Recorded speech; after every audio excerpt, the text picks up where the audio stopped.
After we develop the replacement for the BC3, which is the condition 4, now we can substitute the asymptotic solution to the partial differential equations. Here is our asymptotic solutions. We need to substitute that into the PDE to solve the final expressions for this dimensionless temperature. Okay, so now that's what we're gonna do in here.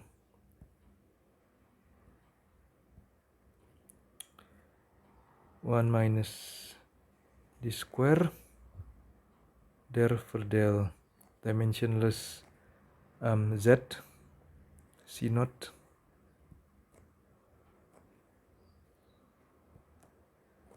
that should be equal to 1 over dimensionless r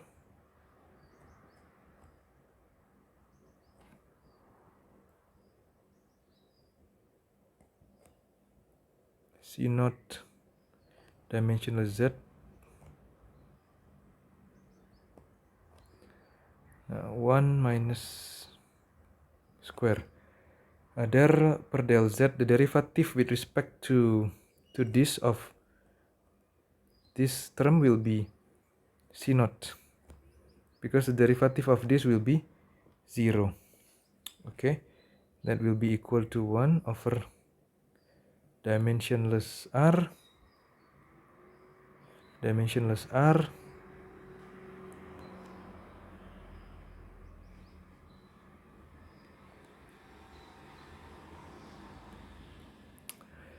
the derivative of this term with respect to this will be 0. So in essence that will be the derivative of these two with respect to this will be equal to this term in here. Okay, so now we will have a simplified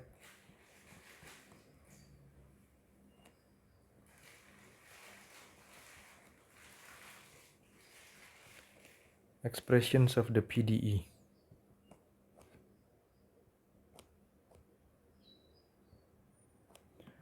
In here we only have two variables in here. That's why this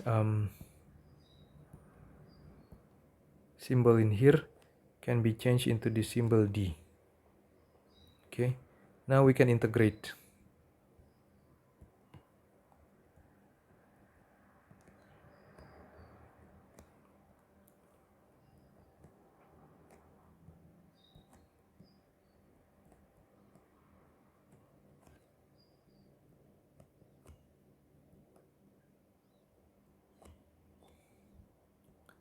Sorry, this one I think I make a mistake in here, which I need to correct.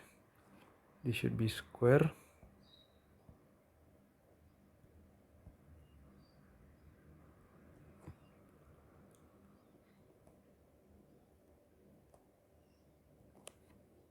put integral on the both sides.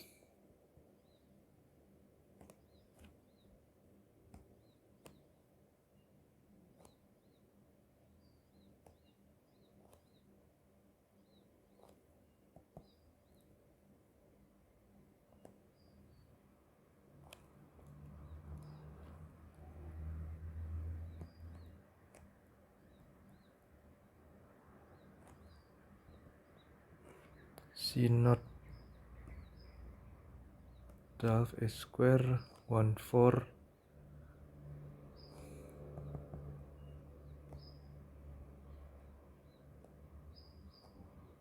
plus C1, and then this can be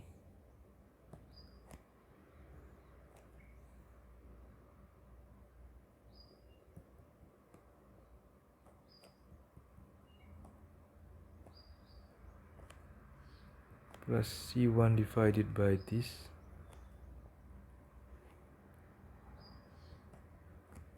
that will be equal to C naught half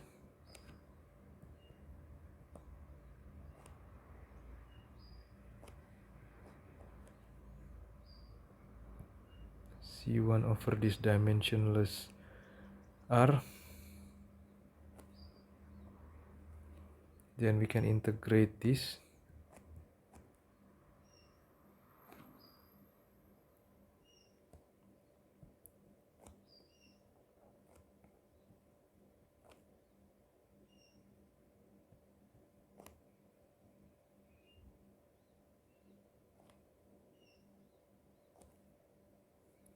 And if you integrate, you will have this C0 1/4 1/16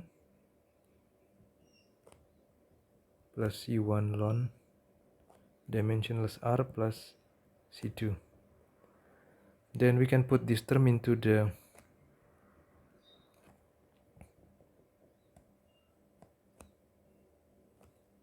asymptotic solution.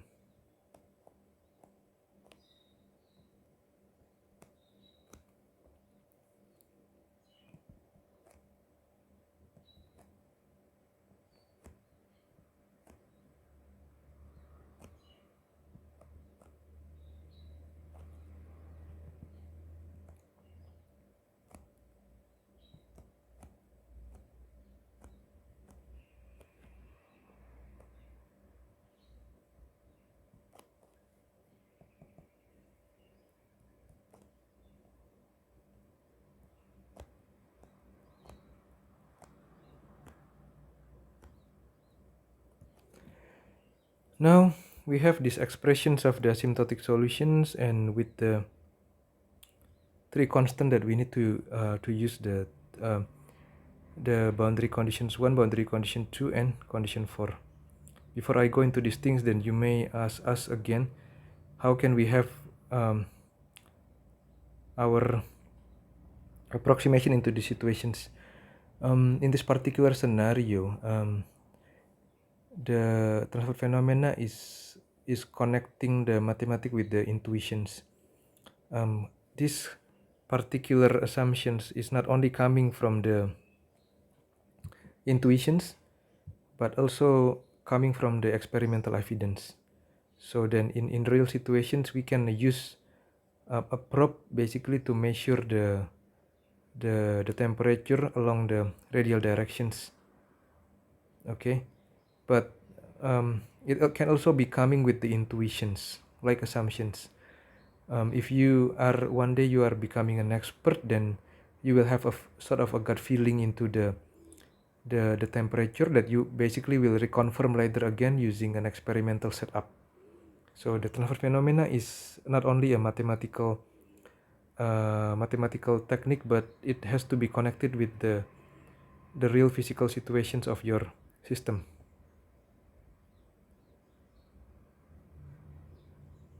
Okay, once we get these things, then what we can do is we can use BC1, BC2, and condition 4. If we use a BC1,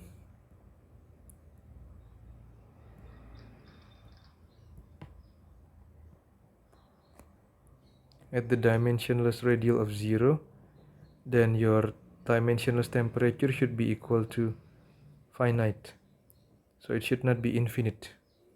Since ln 0 will be equal to infinite, that means at this term in here, then your C1 should be equal to 0 for your dimensionless temperature to be finite.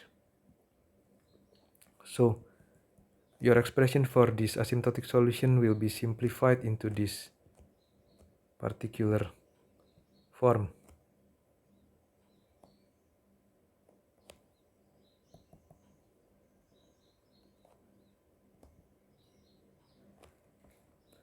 Then BC2, at the dimensionless radius of 1, the derivative of the dimensionless temperature with respect to the dimensionless radius will be equal to 1. Then you can what we can do in here is we can find the derivative form.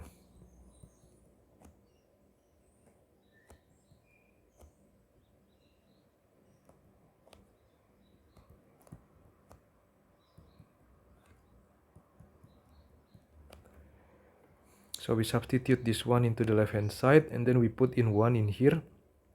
We put in 1 in here. Then we will get 1 will be equal to C0 multiplied by a quarter. Then your C0 will be equal to 4. Okay, now the last one is we have this condition 4. The condition 4 in here is given by this particular expression. Okay, then we can substitute that integral from 0, 4 plus 4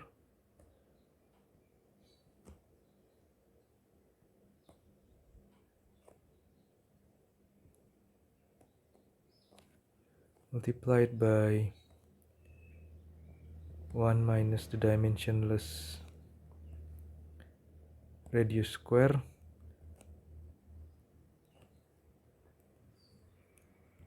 this will be integral 0 to 1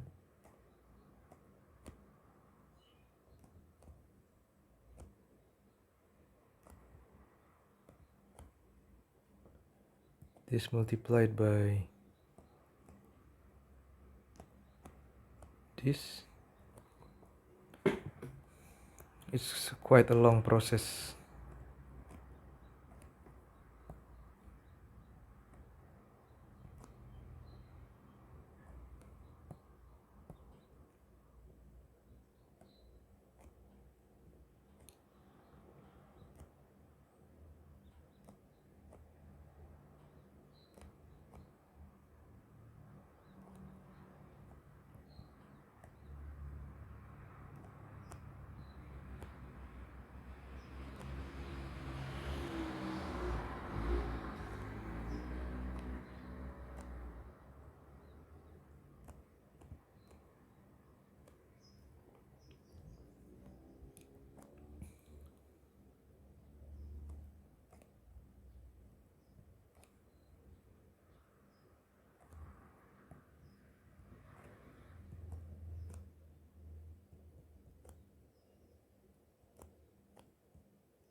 This one supposed to be 0 to 1. Okay, if I continue this, then I will get 2, 1 minus 0, 1 minus 0 plus a quarter 1 minus 0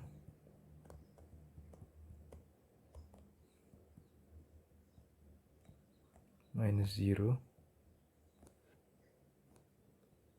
plus 1 over 32 1 minus 0 plus C2 divided by 2 1 minus 0 minus C2 divided by 4 1 minus 0. Then this will be equal to 2 plus 1 4 minus 1 6 minus 1 divided by 24 plus 1 over 32 plus C2 divided by 2 minus C2 divided by 4. This will be equal to this plus 24 minus 16 minus 14 plus 3 divided by 96 plus C2 divided by 4. Then this will cancel with this. Then your C2 will be equal to minus 4 multiplied by 7 divided by 96.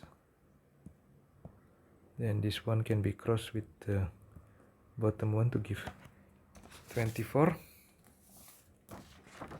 So you basically have the final value of your C2 from that length T derivations. Okay, so your asymptotic solution will have this final form.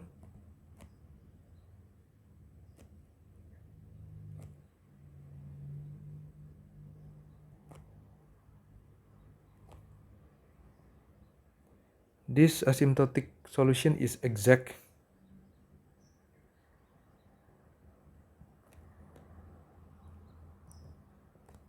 in the limit as the dimensional z equal infinite for higher than 0.1. Then it will predict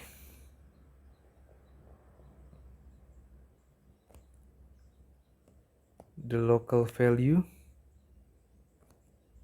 of the dimensionless temperature to within about 2%. Okay, so what we have essentially derived in here is how to derive the partial differential equations from the shell balance, and the simplifications you will be able to simplify that yourself, and then also the assumptions leading to the asymptotic solutions, and how we basically derive the final expression for the asymptotic solution by using the boundary conditions and replacing the boundary conditions as well with the energy balance to get the final dimensionless temperature expression.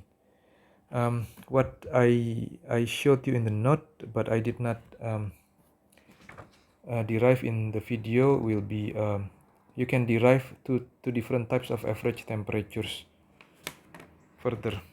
Okay, those average temperatures can be found in the notes, one of which will correspond to the arithmetic average of the temperatures over the cross section, and the other one will be the bulk temperature, which to obtain the bulk temperature you will use a velocity profile as well as a multiplier for your denominator and the nominator.